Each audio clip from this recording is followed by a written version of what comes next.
Fourth question.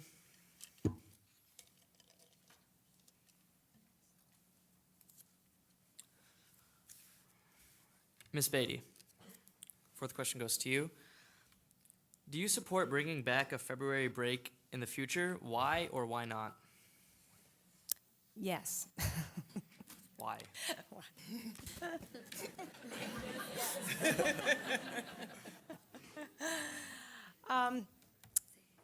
One is February and we live in Michigan. It's dark, it's cold, we're tired. I think that by the time we get to this point, it's harder for us to work efficiently. I think the students need a break, the parents need a break. I think we need to maybe shorten the other break that we have over the holiday and give that time, because we only have so much time that we can actually accumulate to breaks. I do think, though, that the students do need a break, and that's a long period from the end of, or the very beginning of their January until our next break.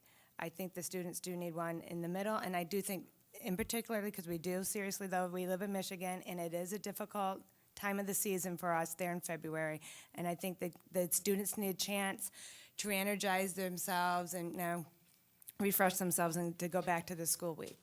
Thank you, Ms. Beatty. Mrs. Fayette? As I understand it, this was an issue that was part of a collective bargaining agreement that had something to do, that was a trade-off for late start and teacher professional development days. So those are really that I guess is between the teachers and what they would prefer, if they would prefer the February break versus their professional development days.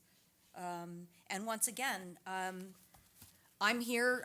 I'm the student's candidate. If the students want the February break, then I would hope that they would tell me that, and I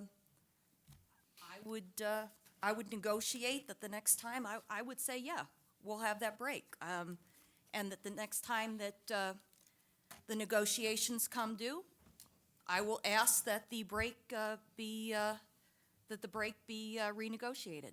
That's my position. It's up to the students, not me. Thanks. Mrs. Fayette.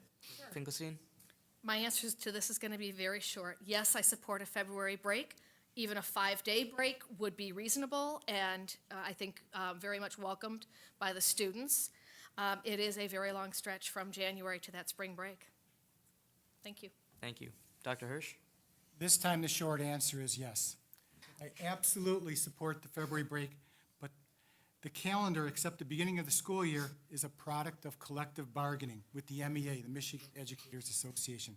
I support it because I think it's appreciated by students and parents, and they need a midwinter break because of our harsh winters, darkness, and the difficult school schedules. Short answer, absolutely yes. Thank you, Dr. Hirsch. Ms. Moe? Oh, I would love to have a February break. I enjoy not getting up that early every morning, and I'm sure you all would too. I do know that the district is looking at this option at this time. It will be on the table for negotiations for the next contract. So nudge your teachers and see if we can get it going. Thank you, Ms. Moe. Mr. Reed? Yes, I'm definitely in favor of a February break. I think it's a really great time for families because it's not connected to a holiday, and I think they can focus on the family at that time. I think that's really important. The other thing I think is important is that with the wind up and the wind down of school over the holiday break, it could be 16 days of missed instructional time in a row, and that's a long time to be out of your classrooms learning. So I would like to shorten the time at the December break and add some time in February, and I think it would be a better balance for everybody and really successful, so thanks. Thank you, candidates, for all your responses. Eli? As a reminder, if you have not done so yet, please turn all cell phones off. Thank you. Our next segment is for questions created by students and approved by building administration, but were not presented to candidates previously. Also, audience questions will be included in this segment. Candidates will have 30 seconds to respond. Any candidates with time extensions remaining are permitted to use them at their discretion. Moderator, will you please ask the question?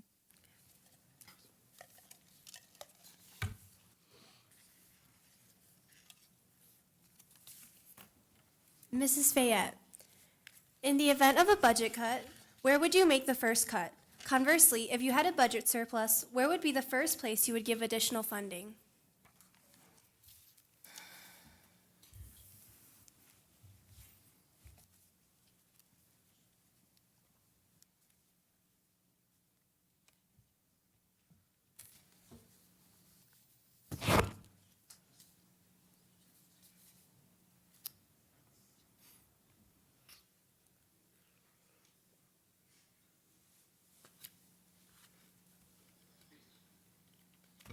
With regard to budget cut, I would have to look at daily operations. With regard to budget surplus, I'd probably look at the arts. Thank you. Mrs. Finkelstein? As far as budget cuts go, I would try to look at impacting as making as small of an impact and spreading it over more areas so that there's just a small impact felt in any one specific area. As far as a budget surplus, I would put it towards technology. Thank you. Dr. Hirsch? Thanks for this question. As far as a budget cut, you make the cuts as far from the classroom as you can so it affects kids as little as possible. If we had a budget surplus, which would be wonderful, you have to do two things with it. You have to have it in your fund equity, and you also have to, in my opinion, I would apply it towards instruction, because that helps the kids the most. Put it towards instruction. Thank you. Ms. Moyer? For the budget cuts, I can't pick anything in particular at this time. I would like to get information from our stakeholders first. I don't want to make that on an individual thing. I want to find out from the stakeholders what they think is important. I want to maintain the excellence, educational excellence for the students throughout whatever we do. But I want to know from the students what they would think would be interesting to be cut, from the parents, from the residents, what could be cut, and what we could do with that surplus money. I want to find out from everybody. I will not make that decision alone. Thank you. Mr. Reed? Yes, I think you guys are asking for an answer. So I'll give you an answer. There are 2 school districts in the area that currently have block scheduling. It's fantastic. I love it. I taught in it for 10 years. But the honest opinion is that block schedule costs about $1.5 to $2 million more dollars to operate per year. We could save money there for sure. But if we move and look at a semester schedule, we'd be able to offer more classes and reduce class sizes, which I know is a big deal to our school district. So I would start there, and the money would go into the fund equity balance. Thank you. Thank you. Mrs. Beatty? Yes, in event of a budget cut, I too would keep it as far away from the classroom as possible. If I had to absolutely choose, I guess I'd take one more look at transportation, because that is the element that's farthest away from our classrooms. As far as a surplus, I think I would also focus on technology and/or maybe language. Thank you. Thank you. For our next question, Akbar will bring it around. Dr. Hirsch, what is the #1 change you would like to see made about the way the school board functions?